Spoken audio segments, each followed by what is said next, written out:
Big breaking news. Mir Chowk అగ్ని ప్రమాదంలో 17కు చేరిన మృతుల సంఖ్య 8 మంది, అందులో చిన్నారులే. చార్మినార్ సమీపంలో మీర్ చౌక్ అగ్ని ప్రమాదంలో మృతుల సంఖ్య 16కు పెరిగింది. ఆదివారం తెల్లవారుజామున మీర్ చౌక్లోని గుల్జార్ హౌస్లో భారీ అగ్ని ప్రమాదం జరిగింది. భవనం మొదటి అంతస్తులో మంటలు చెలరేగడంతో ఏకంగా 16 మంది మృతి చెందిండ్రు. ఎంత పెద్ద అగ్ని ప్రమాదమో అర్థమవుతుంది. చార్మినార్ సమీపంలోని మీర్ చౌక్ అగ్ని ప్రమాదంలో మృతుల సంఖ్య 16 నుంచి 17కు పెరిగింది. ఇంకా పెరిగే అవకాశం ఉందని కూడా అంటున్నారు. ఆదివారం తెల్లవారుజామున మీర్ చౌక్ గుల్జార్ హౌస్లో భారీ అగ్ని ప్రమాదం జరిగింది. భవనం మొదటి అంతస్తులో మంటలు చెలరేగడంతో 17 మంది మృతి చెందారు. పలువురు తీవ్రంగా గాయపడ్డారు. ఘటనా స్థలానికి చేరుకున్న అగ్నిమాపక సిబ్బంది మంటలను అదుపు చేసినారు. గాయపడిన వారిని Malakpet, Yashoda, Hyderguda Apollo, DRDL Apollo, Osmania, Nampally care హాస్పిటల్కు తరలించారు.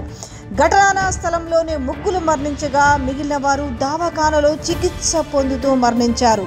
ఇక మృతులెవరంటే అగ్ని ప్రమాదంలో మరణించిన వారు 17 సంవత్సరాల ఆరుషి జైన్, 37 సంవత్సరాల శీతల్ జైన్, 65 సంవత్సరాల సుమిత్ర, 72 సంవత్సరాల మున్నీబాయ్, 13 సంవత్సరాల ప్రథమ్, 30 సంవత్సరాల అభిషేక్ మోడీ, 67 సంవత్సరాల రాజేంద్ర కుమార్, 2 సంవత్సరాల పసిపిల్లోడి రాజ్, 6 సంవత్సరాల ప్రియాన్షి, 7 సంవత్సరాల హర్షాలి గుప్తా, 4 సంవత్సరాల ఇదిక్కి, 3 సంవత్సరాల అన్య, 36 సంవత్సరాల పంకజ్, 35 సంవత్సరాల వర్ష, 32 సంవత్సరాల రజనీ అగర్వాల్, 4 సంవత్సరాల రిషబ్, 1 సంవత్సరం చిన్న ప్రీతం అగర్వాల్గా గుర్తించారు. దీనిపైన ముఖ్యమంత్రి ఆరా తీశారు. అలాగే ప్రధానమంత్రి కూడా ఆరా తీశారు. గుల్జార్ హౌస్ అగ్ని ప్రమాద ఘటనపై రేవంత్ రెడ్డి దిగ్భ్రాంతిని వ్యక్తం చేశారు.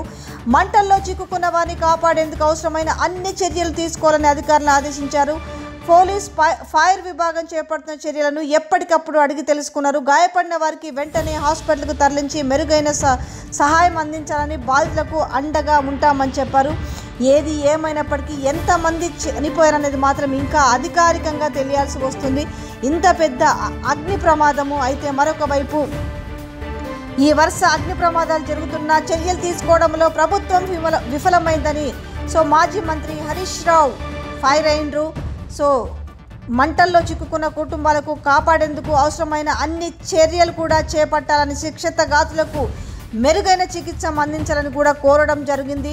అసలు ఎందుకు ప్రభుత్వం విఫలమైంది? హైదరాబాద్ నగరంలో వరుస అగ్ని ప్రమాద ఘటనలు జరుగుతున్నప్పటికీ ప్రభుత్వం ముందస్తు చర్యలు తీసుకోవడంలో దారుణంగా విఫలమైందని కూడా విమర్శిస్తున్నారు.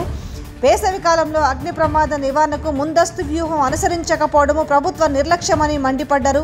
ప్రభుత్వాల సత్వానికి ఏ పాపం ఎరగని సామాన్యులు సమిధులవుతున్నారని చెప్పారు. ఎంతోమంది క్షతగాతులు ఎంతోమంది మరణించడమే కాకుండా క్షతగాతులు అవుతున్నారని, ఇప్పటికైనా కళ్ళు తెరిచి వెంటనే అగ్నిమాపక శాఖ సన్నద్ధమై సమీక్షించాలని కోరారు. అంతేకాకుండా ఈ అగ్ని ప్రమాద మృతుల కుటుంబాలకు 25 లక్షల చొప్పున నష్టపరిహారం ఎక్స్ గ్రేషియా కూడా చెల్లించాలని కూడా డిమాండ్ చేయడం జరిగింది మాజీ మంత్రి హరీష్ రావు. అంతేకాకుండా ఈ హైదరాబాద్లో జరిగిన ఘటనపై ఇటు ప్రధాని మోడీ కూడా తన దిగ్భ్రాంతిని తెలియజేసిరు. అగ్ని ప్రమాదంపై ఆరా తీసిరు.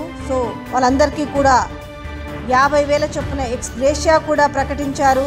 మొత్తం ఇప్పటికే 17 మంది ప్రాణాలు కోల్పోయారు. ఈ మేరకు ఆయన ఒక ట్వీట్ కూడా చేయడం జరిగింది. కాగా పాపం ఇందులో చిన్న పిల్లలు ఎక్కువగా ఉండడం అందరినీ కూడా బాధిస్తుంది. ఏది ఏమైనప్పటికీ ప్రభుత్వ నిర్లక్ష్యము, ఇది ఎండాకాలము కావడము, ప్రభుత్వ నిర్లక్ష్యం వల్లనే ఇలాంటివి జరుగుతున్నాయనేసి హరీష్ రావు కూడా మండిపడడం జరిగింది. మరో big breaking news. Mir Chowk అగ్ని ప్రమాదంలో 17కు చేరిన మృతుల సంఖ్య 8 మంది, అందులో చిన్నారులే.